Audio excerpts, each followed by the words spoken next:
ram raid. The ram raid. A ram raid. A ram raid has... So ram raided... Ram raids. Ram raids just... Ram raids just... Raids on... And ram raids. Ram raiders. Ram raids are... Out. On average, there are 40 ram raids around the country every single month. When I was posed with the question of, do New Zealand media focus too much on crime reporting? Is that a good or bad thing for New Zealand? It made me attempt to recall the last time that the front cover of Stuff or New Zealand Herald wasn't about crime. I couldn't. As I walked down the stairs this morning and greeted my dad, he gasped at his phone. There is still a police presence in Fielding tonight after a man was fatally shot by police. What a great start to my Monday morning, I thought. You know, I believe that what stories we indulge in while we are waking up can drastically change our day ahead.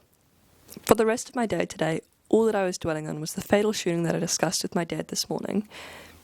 This story made me feel anxious and paranoid regarding gun safety in New Zealand. It induced a futile level of fear upon me. It made me think, is this a scare tactic, a shock factor to keep us on our toes? Is the media attempting to inject fear-driven responses to encourage us to strive for safer communities? What is the reason we are being force-fed multitudes of crime reports? After having a korero with some of my friends, I realised that there are two main sides that I can approach this from. The first side being the positive and the next side being the negatives. A positive about the news reporting on crime so much is that we as consumers will never run out of crime articles to read, as there always seems to be several articles posted on the same day. It helps the community better understand and respond to safety issues, and I guess it keeps us sensitised to the current crime in New Zealand. It also encourages the public to report more crimes in their local areas and helps squash the statistic of unseen crimes in more rural areas. The constant reporting of crime in the news evokes a panic in communities regarding the safety of their loved ones. This usually leads into something called mean world syndrome. This is a syndrome where people believe that the world is a more dangerous place than it actually is, and this is brought on by the long-term moderate to heavy exposure of violence-related content in mass media. This term was coined by US communications professor George Gerbner, who dedicated his life to explore the effects of television on viewers, particularly in the violent media.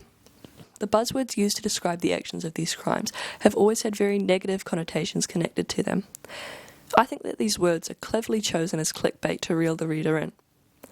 Due to these types of articles being continuously clicked on because of their enticing titles and cover photos, sites such as New Zealand Herald will push them onto the front of their site. These things position many people to believe that we are currently living in a dystopian society. If all you are seeing on the front cover of the newspapers or at the top of your feed are crime reports after crime reports, you are obviously going to become quite worried that the second safest place in the world is going to become the least safest place in the world. I understand that we mainly see New Zealand-based crime stories as it is more relevant to us, but the lack of exterior crime stories makes the reader believe that New Zealand has a serious crime problem. Is this the kind of New Zealand that we want to depict to the wider world? Our crime rate has increased in the last few years due to the influence of many things, one being the accessibility of information on how to commit crimes. TikTok, a popular social media app amongst teens, has been under recent fire for allowing videos demonstrating how to commit crimes. The Kia Challenge, for example. You stick your flathead right here, and then you want to pull it down, and then break it down, and then it's going to be like a little silver piece. You just put the flathead in there and you break it. Then you start it with a charger piece, like this. Or the devious lick trend, which encourages the app's demographic to steal items from their school or work establishment to post on TikTok with the caption devious lick. From this chart, we can see that the theft charges increase during the times of these trends. A factor of this is the attention and likes you can gain from trendy videos on TikTok. Due to how easy it is to access information on how to steal a car or how to pick a lock, crime in New Zealand for teens has drastically increased. Committing these kinds of crimes gives them a buzz. It gives them a sort of social status, if you will, in their small cliques. Most of the time, when teens commit crimes, these criminals are let off with just a slap on the wrist by the law. This inspires more youth offenders to continue offending, leaving the news with more things to cover, which ultimately is one of the main reasons that there is so much crime coverage, a lack of punishment for the young offenders. Under the Sentencing Act 2002, a child or young person under 17 cannot be sentenced to prison or home detention unless they commit a Category 4 offence. With the 2022 general elections in October, many registered voters may rethink about who they will vote for due to the increased crime rate of New Zealand and the lack of action taken against it. According to the Labour Party's policies page, they are working harder and smarter to keep our communities safe, breaking the cycle of offending, tackling the root causes of crime, and righting historic wrongs. They're building an effective, inclusive, and humane justice system to better support victims and their families. If this multitude of crime is still being reported under the Labour government, they are obviously doing something wrong, right? In this article by Stuff, the opposing party, National Justice spokesperson, Paul Goldsmith, claimed that violent crimes is on track to increase by 40% under Labour. He explained that their figure is based on police data from the acts intended to cause injury category, which includes all assaults, including those causing death. National used the victimisation dataset, which records each instance of a crime against a victim being reported. One violent incident could be counted as multiple victimisations. For example, if 2 people were injured in the same assault, that counts as 2 victimisations. National's proposed solution for youth criminals is boot camps. A documentary done by Vice in 2018 covers this topic, Teen Offenders in the Wilderness. To summarise this video, teens from the ages of 14 to 15 years old who have criminal convictions due to growing up with poverty, gangs, and mainly just boredom go camping into the mountains near Taranaki for a few weeks. Neville, the founder and CEO of the START program, states that this program was made to help get their lives back on track, to put their lives back in order so they hopefully don't end up in lockup. An article from July 2011 states that more than half of the youth offenders who have been through a government boot camp in an effort to curb their offending have continued to get in trouble with the law. 10 of 19 youths who reoffended after going through the military-style activity camps committed 126 offences between them within 6 months of leaving the camp. Kim Workman, Rethink Crime and Punishment Director, says that the camps were not effective and the rate of reoffending was likely to rise by 85%.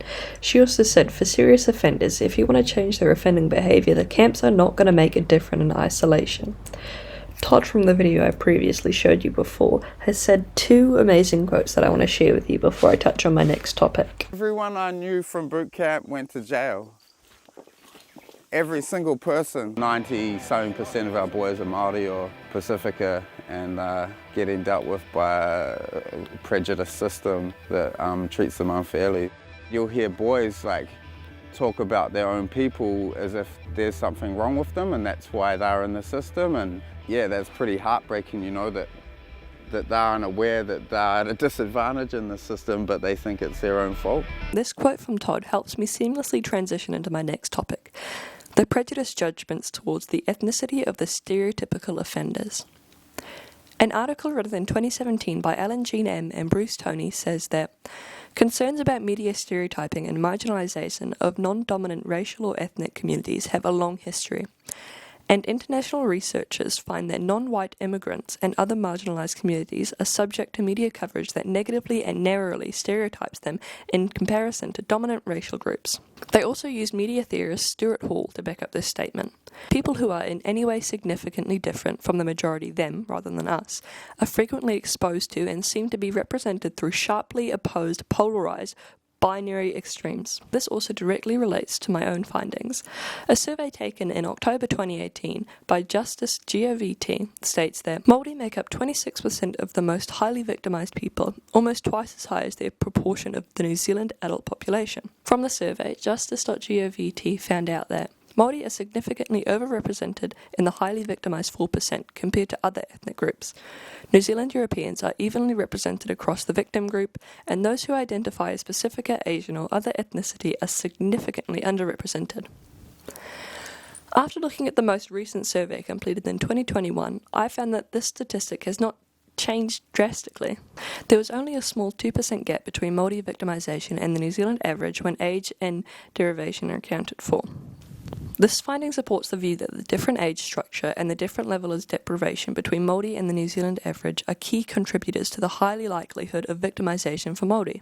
In the 4 hours it has taken me to write this essay, 4 new Stuff crime articles have been published.